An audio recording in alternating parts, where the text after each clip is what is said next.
দর্শক, হামো ডেঙ্গুর পরিস্থিতির তথ্য নিয়ে ময়মনসিংহ থেকে যুক্ত হচ্ছেন সহকর্মী কাজী মোহাম্মদ মোস্তফা। মোস্তফা, ময়মনসিংহে হামো ডেঙ্গুর পরিস্থিতি কেমন দেখছেন, বিস্তারিত জানাবেন আমাদের। জি আজম বলছিলেন, আমি এই মুহূর্তে আছি ময়মনসিংহ মেডিকেল কলেজ হাসপাতালের ডেঙ্গু ওয়ার্ডে। এখানে গত 24 ঘন্টায় নতুন করে আরো 36 জন ভর্তি হয়েছে। এই মুহূর্তে চিকিৎসাধীন রয়েছে 107 জন। সর্বোচ্চ সংখ্যক রোগী তারা সেবা দিচ্ছেন ডেঙ্গু ওয়ার্ডের সেবা কর্মীরা, স্বাস্থ্যকর্মীরা।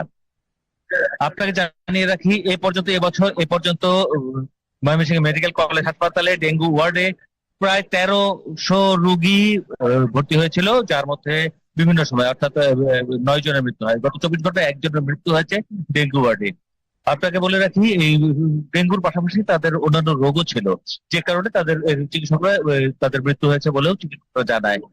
আর ময়মনসিংহ মেডিকেল কলেজ হাসপাতালে হাম আইসোলেশন ওয়ার্ডে এই মুহূর্তে চিকিৎসাধীন রয়েছে 88 জন, অর্থাৎ নতুন করে আরো 26 জন ভর্তি হয়েছে। আপনাকে বলে রাখি, সেখানেও প্রচুর রোগী, অর্থাৎ মানে দুটো যেন পাল্লা দিয়ে ছুটছে। ময়মনসিংহ মেডিকেল কলেজ হাসপাতাল 1000 শয্যার হাসপাতাল।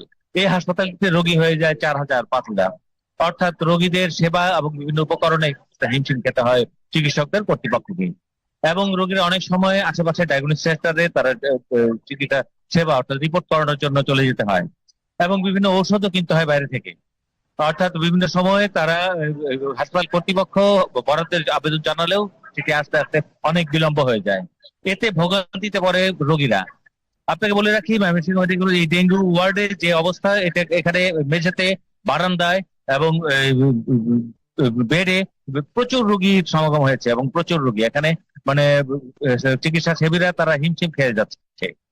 আর অনেক সময় দেখা যায় যে রোগীরা তাদের বিভিন্ন ধরনের উপকরণ অর্থাৎ চিকিৎসা উপকরণগুলোর ব্যবহারে সতর্কতা ও অসতর্কতার কারণে বিভিন্ন সময় বারবার তাদের এটি ব্যবহার করতে হয়, সেটিতেও স্বল্পতার সৃষ্টি হয়ে যায় হাসপাতাল কর্তৃপক্ষকে।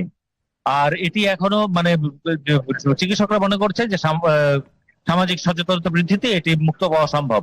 এই মোস্তফা, আপনাকে ধন্যবাদ। দর্শক,